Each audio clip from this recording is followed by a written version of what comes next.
Hello student, कैसे हो सभी लोग। टुडे वी डिस्कस अबाउट बहुत इंपॉर्टेंट चीज डिस्कस करने वाले हैं। बहुत सारे लोग अभी डॉक्टर की प्रिपरेशन कर रहे हैं, मतलब नीट की प्रिपरेशन कर रहे हैं, डॉक्टर बनने का सपना है।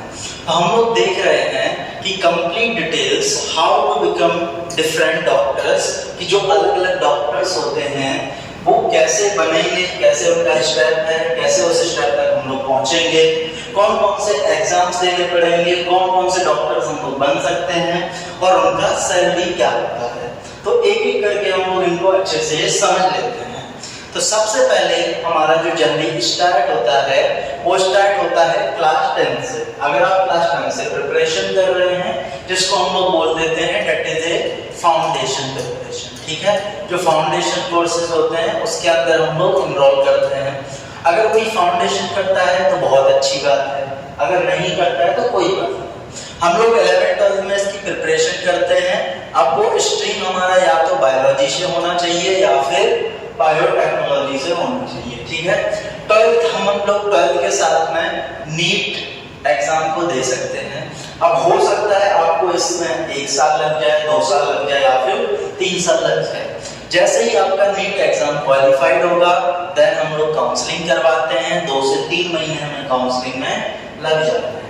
देन इसके बाद हमें मिल जाता है कॉलेज और हम लोग पहुंच जाते हैं अपने ड्रीम कॉलेज में, जहां से हम MBBS करेंगे 5.5 साल का, जिसमें आपको 4.5 साल का तो खुद फीस पे करना पड़ेगा और 1 साल का यहाँ पे इंटर्नशिप चलेगा।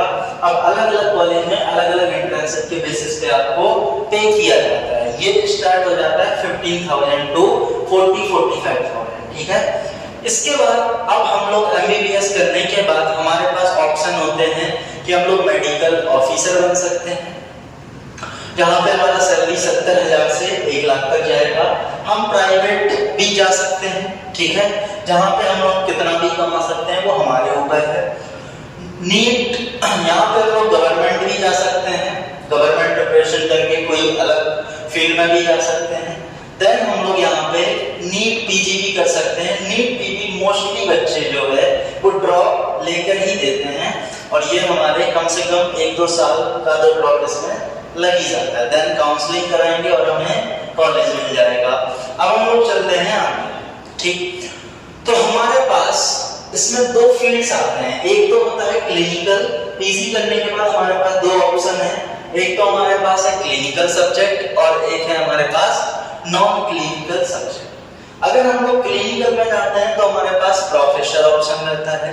अगर हम लोग नॉन क्लिनिकल के अंदर जाएंगे, ठीक है, नॉन क्लिनिकल सॉरी याद रखना, तो हमारे पास यहाँ पे प्रोफेसर ऑप्शन है। और यदि हम लोग क्लिनिकल में जाते हैं जो कि 3 साल का हमारा PG होगा, ठीक है, तो हमारे यहाँ पे क्या होंगे, हम लोग इसके बाद में कर सकते हैं यहाँ पे MD, ठीक है। PG करने के बाद हम लोग करेंगे यहाँ पे, हमारे पास PG में 2 ऑप्शन होते हैं। एक हमारे पास ऑप्शन है MD और दूसरा हमारे पास होता है दैट इज ए MS, ठीक है। क्या होता है MD एंड MS। अब MD आप लोग मेडिसिन की तरफ भी जा सकते हैं या फिर सर्जरी की तरफ भी जा सकते हैं। इसमें हमारे पास जनरल मेडिसिन हो गया, डर्मेटोलॉजी हो गया, ऑर्थो हो गया, पेडियाट्रिक हो गया, रेडियोलॉजी हो गया, ये सब हमारे MD के अंदर आ जाते हैं। MS के अंदर हमारे पास जनरल सर्जरी, गायने, ये सब आ जाते हैं। और ये करने के बाद हमारा जो सैलरी होगा अप्रॉक्स 1.5 to 2 लाख, ठीक है। तो इतना सैलरी हमें यहाँ पे मिल जाता है। इसके बाद एंड ब्रांचेस या फिर फेलोशिप ब्रांचेस हमारे पास आता है that is NEET super specialisation. और लास्ट हमारे पास आता है सुपर स्पेशलाइजेशन, जिसमें हमारे पास एक तो MD आ जाता है, ठीक है, जिसमें हमारे पास DM वगैरह भी होता है, ठीक है। सुपर स्पेशलाइजेशन है हमारे। अब इसमें हमारे पास कार्डियोलॉजी आ जाएगा, न्यूरोलॉजी आ जाएगा या फिर न्यूरोलॉजिस्ट, गैस्ट्रोलॉजी, ठीक है। तो ये सब हमारे पास इसके अंदर आ जाता है।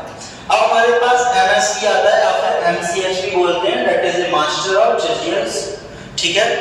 तो ये हमारा सर्जरी वाला डिपार्टमेंट होता है। जैसे हमारे पास कार्डियोलॉजिस्ट जो होते हैं जो यहाँ पे सर्जरी करते हैं, ठीक है, और न्यूरोलॉजिस्ट जो सर्जन होते हैं वो हमारे इसके अंदर आ जाते हैं। ये करने के बाद आपका सैलरी 3 to 4 लाख हो सकता है, और ये जो हम सैलरी बता रहे हैं that is a monthly salary. ठीक है, तो ये आपका कंप्लीट स्टेप था कि किस तरीके से हम लोग यहाँ तक जा सकते हैं। अब आपके पास ऑप्शन है कि आप लोग एमबीबीएस के बाद आगे जाना चाहते हैं या नहीं जाना चाहते हैं। तो आपको ये इन्फॉर्मेशन कैसे ही लगी, इसके बाद हम लोग मिलते हैं आपको न्यू वीडियो के साथ में। Thank you so much.